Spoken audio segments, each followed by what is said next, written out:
क्या नाम है sir? Doctor Ayush, general secretary RDA. Sir क्या कहेंगे, सफदरजंग में आग लगा है, कितने फायर की गाड़ियाँ हैं, अब कोई इंजर्ड भी है?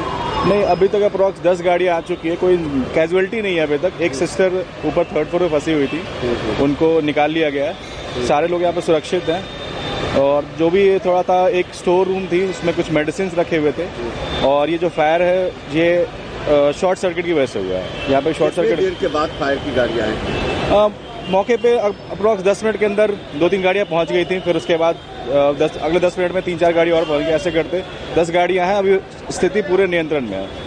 मगर अभी जिस तरीके से शीशा उसा तोड़ा जा रहा है फायर के द्वारा, तो एक्चुअली शीशा तोड़ने का रीज़न ये होता है कि अगर जो भी कुछ अंदर भी उसके मतलब अगर फायर लगा हुआ है तो जल्दी इवैक्यूएट करने या कुछ भी लोगों तो एक अदर गेटवे बनाने के लिए जिससे लोगों को निकाला जा सके या फिर कुछ भी हो, एक इजी एक्सेस के लिए हमने शीशा का ब्रेकडाउन किया जा रहा है। पुलिस जो चौकी का बगल में था, दिल्ली पुलिस ने नर्स को बचाया है। दिल्ली पुलिस भी सारे एक्टिव थे, सारे लोग मौके पे पहुंच चुके थे।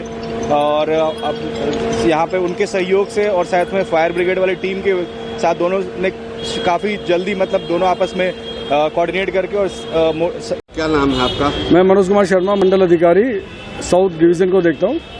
सर कितने बजे की कॉल थी, कितने फायर की गाड़ियाँ हैं और किस तरीके से यह आग लगे, और जो हॉस्पिटल का नाम क्या है? ये सफदरजंग हॉस्पिटल में हमें 10:42 पे एक कॉल मिली थी कि नीचे जो गेट नंबर 6 के पास स्टोर है, ओल्ड इमरजेंसी, वहाँ पे फायर होने की खबर मिली थी। तो इनिशियली हमने 11 गाड़ियाँ टर्न आउट हुई थी, जिसमें 4 बाउजर, 3 टंकी, एक हाई राइज प्लेटफॉर्म और BSAT वैन के साथ लगभग 11 गाड़ियाँ हमने मौके पे भेज दी थी।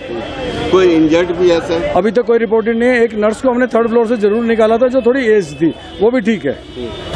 तो सर किस तरीके से सफदरजंग हॉस्पिटल के सिक्योरिटी गार्ड, दिल्ली पुलिस सब मिलकर कैसा रेस्क्यू रहा?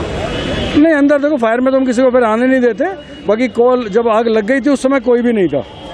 ठीक है, हमारे जवानों ने बड़ी मेहनत से और शिद्दत से अंदर एंट्री लेके BSAT पहन के फायर पे अटैक किया और इसको 1 घंटे के अंदर काबू में कर लिया। अब आग बुझ गई है। सर कितने की नुकसान होगी? नहीं, नुकसान का तो अंदाजा ये आपको हॉस्पिटल वाले बताएंगे, दवाइयाँ क्या रेट है, कैसे क्या है। लेकिन दवाइयों का और इंफ्रास्ट्रक्चर का नुकसान है। ग्राउंड फ्लोर पे थी, ऊपर ट्रेवल नहीं की गई, अच्छी बात ये रही। अच्छा जी। अब कुछ अंदर में जाके देखें सर, काफी शीशा तोड़ा गया है। हाँ, तो स्मोक निकालने के लिए क्रॉस वेंटिलेशन तो करना होता है, इसीलिए शीशे तोड़े गए।